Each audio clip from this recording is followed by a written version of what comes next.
अध्याय 4 श्लोक 41। योग संन्यस्त कर्माणः ज्ञान संचित्र संचयम् आत्मवंतनम न कर्माणि निबध्रन्ति धनंजय। अर्थात, हे धनंजय, जिसने कर्मयोग की विधि से समस्त कर्मों को परमात्मा में अर्पण कर दिया है और जिसने विवेक द्वारा समस्त संशयों का नाश कर दिया है, ऐसे वश में किए हुए अंतकरण वाले पुरुष को कर्म नहीं बांधते।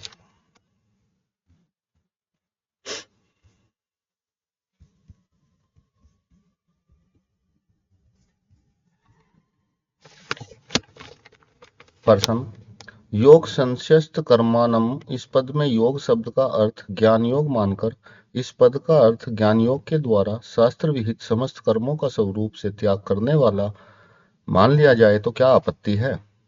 उत्तर: यहाँ स्वरूप से कर्मों के त्याग का प्रकरण नहीं है। इस श्लोक में जो यह बात कही गई है कि योग द्वारा कर्मों का संन्यास करने वाले मनुष्य को कर्म नहीं बांधते, इसी बात को अगले श्लोक में तस्मात् पद से आदर्श बतलाते हुए भगवान ने अर्जुन को योग में स्थित होकर युद्ध करने के लिए आज्ञा दी है। यदि श्लोक में योग संन्यस्त कर्माणम पद का स्वरूप से कर्मों का त्याग अर्थ भगवान को अभिप्रेत होता तो भगवान ऐसा नहीं कहते। इसलिए यहाँ योग संन्यस्त कर्माणम का अर्थ स्वरूप से कर्मों का त्याग कर देने वाला न मानकर कर्मयोग के समस्त कर्मों में और उनके फल में ममता, आसक्ति और कामना का सर्वदा त्याग करके उन सबको परमात्मा में अर्पण कर देने वाला त्यागी मानना ही उचित है, क्योंकि उक्त पद का अर्थ प्रकरण के अनुसार ऐसा ही जान पड़ता है। प्रश्न: ज्ञान संचित संशयम पद में ज्ञान शब्द का क्या अर्थ है? गीता में ज्ञान शब्द किन किन श्लोकों में किन किन अर्थों में व्यवहृत हुआ है? उत्तर: उपयुक्त पद में ज्ञान शब्द किसी भी वस्तु के स्वरूप का विवेचन करके तदिशयक संशय का नाश कर देने वाली विवेक शक्ति का वाचक है। ज्ञा अवबोधनेह ने इस धातु अर्थ के अनुसार ज्ञान का अर्थ जानना है। अंत गीता में प्रकार के अनुसार ज्ञान शब्द निम्नलिखित प्रकार से भिन्न भिन्न अर्थों में व्यवहृत हुआ है। क्या 12वें अध्याय के 12वें श्लोक में ज्ञान की अपेक्षा ध्यान को और उससे भी कर्मफल के त्याग को श्रेष्ठ बतलाया है। इस कारण वहां ज्ञान का अर्थ शास्त्र और श्रेष्ठ पुरुषों द्वारा होने वाला विवेक ज्ञान है। 13वें अध्याय के 17वें श्लोक में यज्ञ ने वर्णन में विशेषण के रूप में ज्ञान शब्द आया है। इस कारण वहां ज्ञान का अर्थ परमेश्वर का नित्य ज्ञानानंदन घन स्वरूप ही है। 18वें अध्याय के 42वें श्लोक में ब्राह्मण के स्वाभाविक कर्मों की गणना में ज्ञान शब्द आया है। उसका अर्थ शास्त्रों का अध्यापन माना गया है। इस अध्याय के 36वें से 39वें श्लोक तक आए हुए सभी ज्ञान शब्दों का अर्थ परमात्मा का तत्व ज्ञान है, क्योंकि उसको समस्त कर्म कलाप को भस्म कर डालने वाला, समस्त पापों से तार देने वाला, सबसे बढ़कर पवित्र योग सिद्धि का फल और परमा शांति का कारण बतलाया है। इसी तरह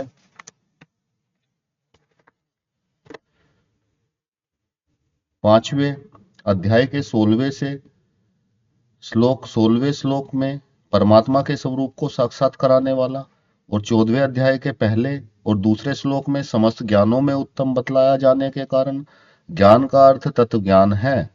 दूसरी जगह भी प्रसंग से ऐसा ही समझ लेना चाहिए। 18वें अध्याय के 21वें श्लोक में नाना वस्तुओं को और जीवों को भिन्न भिन्न जानने के द्वारा होने से ज्ञान शब्द का अर्थ राजस ज्ञान है। 13वें अध्याय के 11वें श्लोक में तत्व ज्ञान के साधन समुदाय का नाम ज्ञान है। 6 तीसरे अध्याय के तीसरे श्लोक में योग शब्द के साथ रहने से ज्ञान शब्द का अर्थ ज्ञान योग यानी सांख्य योग है। इसी तरह दूसरी जगह भी प्रसंग अनुसार ज्ञान शब्द सांख्य योग में अर्थ में आया है। और भी बहुत से स्थलों पर प्रसंग अनुसार ज्ञान शब्द का प्रयोग विभिन्न अर्थों में हुआ है, उसे वहां देखना चाहिए। प्रश्न, ज्ञान संचित्रण संयम पद में ज्ञान शब्द का अर्थ यदि तत्व ज्ञान मान लिया जाए तो क्या हानि है? उत्तर, तत्व ज्ञान की प्राप्ति होने पर समस्त संशयों का समूल नाश होकर काल ही परमात्मा की प्राप्ति हो जाती है। फिर परमात्मा की प्राप्ति के लिए किसी दूसरे साधन की आवश्यकता नहीं रहती। इसलिए यहाँ ज्ञान का अर्थ तत्व ज्ञान मानना ठीक नहीं है, क्योंकि तत्व ज्ञान कर्मयोग का फल है। और इसके अगले श्लोक में भगवान अर्जुन को ज्ञान के द्वारा अज्ञान जनित संशय का नाश करके कर्मयोग में स्थित होने के लिए कहते हैं। इसलिए यहाँ जैसा अर्थ किया गया है वही ठीक मालूम होता है। प्रश्न, विवेका ज्ञान द्वारा समस्त संशयों का नाश कर देना क्या है?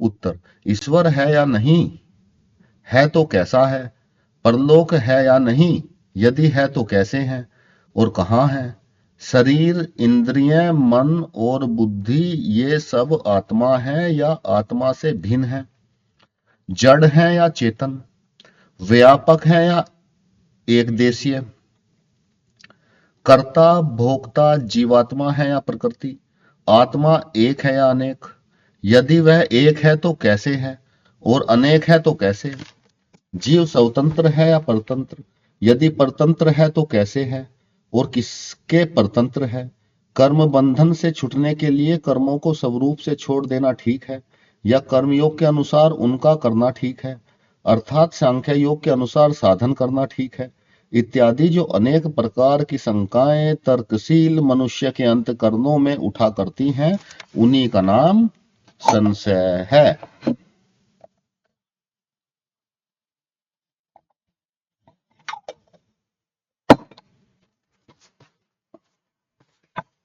इन समस्त शंकाओं का विवेक के द्वारा विवेचन करके एक निश्चय कर लेना, अर्थात किसी भी विषय में संशय युक्त न रहना और अपने कर्तव्य को निर्धारित कर लेना, यही विवेक ज्ञान द्वारा समस्त संशयों का नाश कर देना है।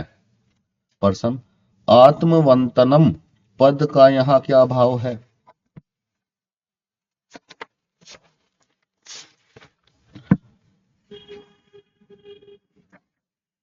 उत्तर, आत्म शब्द वाच्य इंद्रियों के सहित अंतकरण पर जिसका पूर्ण अधिकार है, अर्थात जिसके मन और इंद्रिय वश में किए हुए हैं, अपने काबू में है, उस मनुष्य के लिए यहाँ आत्मवंतनम पद का प्रयोग किया गया है। प्रश्न, उपयुक्त विशेषणों से युक्त पुरुष को कर्म नहीं बांधते, इस कथन का क्या भाव है? उत्तर, इससे यह भाव दिखलाया है कि उपयुक्त पुरुष के शास्त्र विहित कर्म ममता आसक्ति और कामना से सर्वदा रहित होते हैं। इस कारण उन कर्मों में बंधन करने की शक्ति नहीं रहती।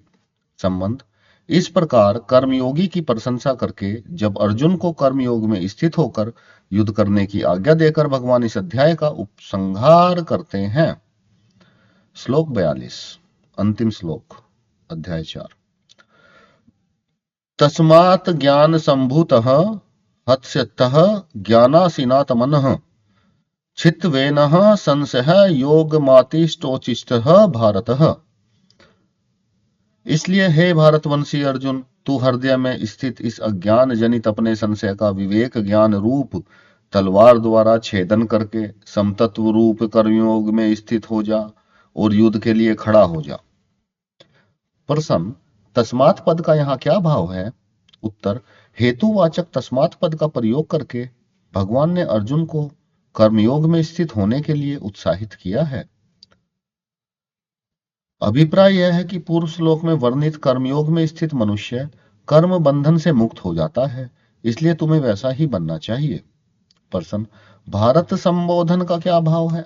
उत्तर, भारत संबोधन से संबोधित करके भगवान राजश्री भरत का चरित्र याद दिलाते हुए यह भाव दिखलाते हैं कि राजश्री भरत बड़े भारी कर्मष्ट साधन परायण उत्साही पुरुष थे।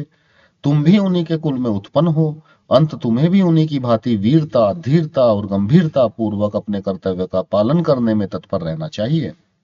प्रश्न, एनम पद के सहित संशयम पद का यहाँ किस संशय का वाचक है और उसके साथ अज्ञान संभूतम और हृदय हतस्थम इस विशेषणों के प्रयोग का क्या भाव है? उत्तर, 41वें श्लोक में ज्ञान संचित संशयम पद में जिस संशय का उल्लेख हुआ है तथा जिसका स्वरूप उसी श्लोक की व्याख्या में विस्तार पूर्वक बतलाया गया है, उसी का वाचक यहाँ एनम पद के सहित संशयम पद है।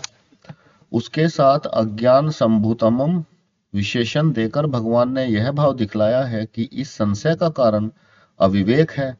अंत विवेक द्वारा अविवेक का नाश होते ही उसके साथ साथ संशय का भी नाश हो जाता है। हत स्थम विशेषण देकर यह भाव दिखलाया है कि इसका स्थान हृदय यानी अंतकरण है। जितना अंतकरण अपने वश में है, उसके लिए उसका नाश करना सहज है। पर्सन अर्जुन को संशय का छेदन करने के लिए कहने का क्या अभिप्राय है? यहाँ अर्जुन के अंतकरण में भी ऐसा संशय था? उत्तर, पहले युद्ध को उचित समझकर ही अर्जुन लड़ने के लिए तैयार होकर रणभूमि में आए थे और उन्हें भगवान से दोनों सेनाओं के बीच में अपना रथ खड़ा करने को कहा था। फिर जब उन्होंने दोनों सेनाओं में उपस्थित अपने बंधु बांधवों को मरने के लिए तैयार देखा तो मोह के कारण वे चिंतामग्न हो गए और युद्ध को पाप कर्म समझने लगे। इस पर भगवान के द्वारा युद्ध करने के लिए कहे जाने पर भी वे अपना कर्तव्य निश्चय न कर सके और किकर्तव्य विमूढ़ होकर कहने लगे कि मैं गुरुजनों के साथ कैसे युद्ध कर सकूंगा। मेरे लिए यह करना श्रेष्ठ है और इस युद्ध में किसकी विजय होगी? मेरे लिए क्या करना श्रेष्ठ है और इस युद्ध में किसकी विजय होगी, इसका कुछ भी पता नहीं। तथा मेरे लिए जो कल्याण का साधन हो वही आप मुझे बतलाइए। मेरा चित्त मोहित हो रहा है। इससे यह बात स्पष्ट हो जाती है कि अर्जुन के अंतकरण में संशय विद्यमान था। उनकी विवेक शक्ति मोह के कारण कुछ दबी हुई थी। इसी से वह अपने कर्तव्य का निश्चय नहीं कर सकते थे। इसके सिवा 6 अध्याय में अर्जुन ने कहा कि मेरे इस संशय का छेदन करने में आप ही समर्थ हैं, और गीता का उपदेश सुन चुकने के बाद कहा कि अब मैं संदेह रहित हो गया हूं। एवं भगवान ने भी जगह जगह अर्जुन से कहा कि मैं जो कुछ तुम्हें कहता हूं उसमें संशय नहीं है, इसमें तुम शंका ना करो। इससे भी यही सिद्ध होता है कि अर्जुन के अंतकरण में संशय था और उसी के कारण वे अपने सर्वधर्म रूप युद्ध का त्याग करने के लिए तैयार हो गए थे।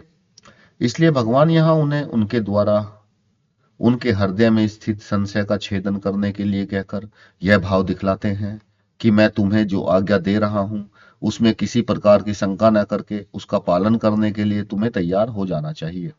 पर्सन यहाँ अर्जुन को अपने आत्मा का संशय छेदन करने के लिए कहने का क्या भाव है?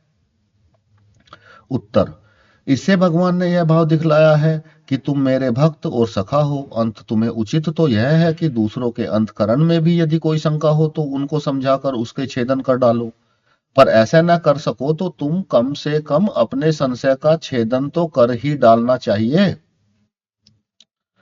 पर्सन योग में स्थित हो जा और युद्ध के लिए खड़ा हो जा, यह कहने का क्या अभिप्राय है? उत्तर, इससे भगवान ने अध्याय का उपसंहार करते हुए यह भाव दिखलाया है कि मैं तुम्हें जो कुछ भी कहता हूं तुम्हारे हित के लिए ही कहता हूं। अंत उसमें शंका रहित होकर तुम मेरे कथनानुसार कर्म योग में स्थित होकर फिर युद्ध के लिए तैयार हो जाओ। ऐसा करने से तुम्हारे सब प्रकार से कल्याण होगा। ओम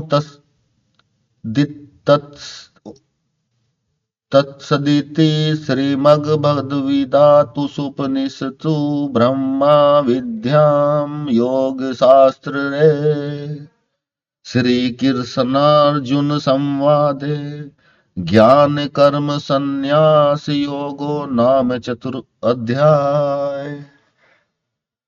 ओम तस्दिति श्रीमद्भगवद्गीतासूपनिषत्सु ब्रह्म विद्यायां योगशास्त्रे श्रीकृष्णार्जुन संवादे ज्ञान कर्म संन्यास योगो नाम चतुर्थोऽध्याय। चतुर्थ अध्याय समाप्त हुआ। चतुर्थ अध्याय में 42 श्लोक थे।